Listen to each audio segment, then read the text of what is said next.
Salut à tous, je vous souhaite la bienvenue dans cette nouvelle partie concernant jQuery. Donc aujourd'hui nous allons apprendre à créer ce menu. Donc vous voyez ici l'effet de rebond. Donc on va utiliser un plugin spécial qui se nomme Easing. Donc vous allez sur Google et vous tapez plugin jQuery Easing. Donc il y a plein de sites qui proposent de le télécharger. Donc après que vous l'ayez téléchargé, donc vous allez l'inclure dans votre page. Donc quand vous avez inclus jQuery.js et func.js qui est donc un fichier JavaScript qui est pour l'instant vide. Donc on va créer le menu de zéro. Donc ici je saisis les balises UL et on va créer des items à l'intérieur. Donc je ferme la balise LI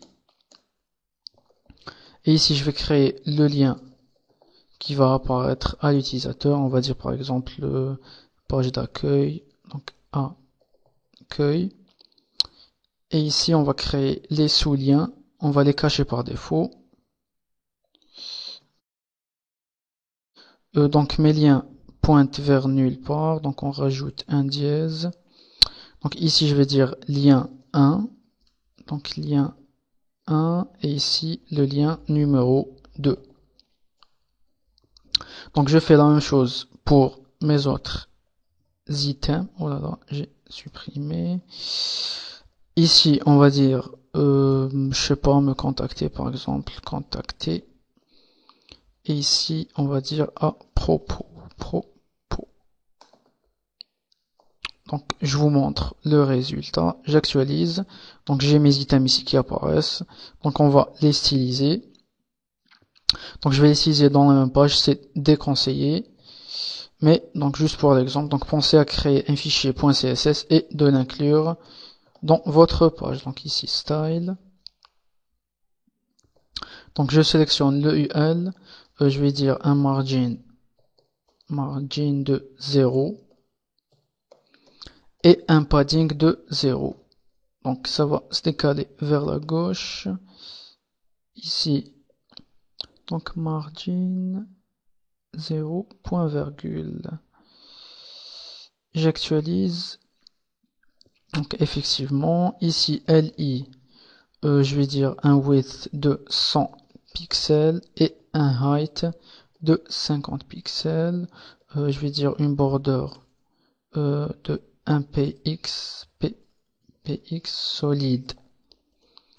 Black, background color, je vais dire un gris un peu clair. Float left. Text align center. Donc j'actualise. Donc voici mes liens. Donc on va overflow hidden. Donc overflow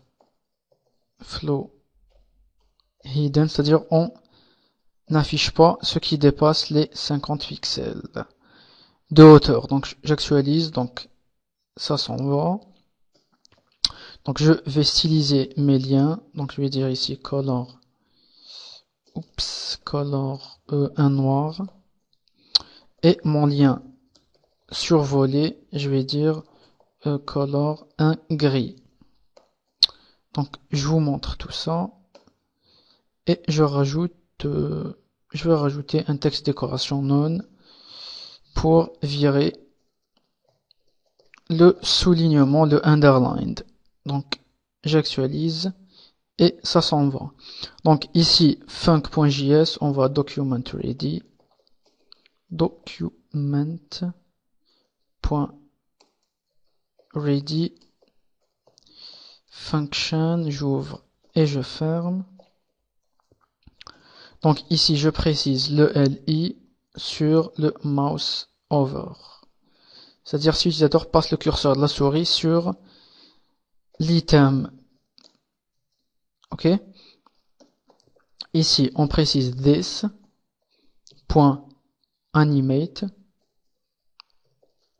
Donc à l'intérieur accolade on précise donc la hauteur de l'animation, je vais dire 120 pixels px. Ici entre accolade on va préciser la durée avec un duration, je vais dire de 600 millisecondes et easing, on précise ici, donc ici entre parenthèses is bounce out bounce out bounce B-O-U-N-C-E. Ok, donc je vous montre le résultat, j'actualise, donc je passe le curseur, vous voyez ici que ça redescend. Donc par contre ça remonte pas, donc on va faire la même chose, donc cette fois-ci avec un mouse out, et je précise ici 50 pixels pour qu'elle remonte à la taille initiale. Donc vous voyez, mais ça bug un petit peu, donc vous voyez, l'animation ne s'arrête pas, donc on va la stopper avec un stop quand elle est terminée. Stop, point stop.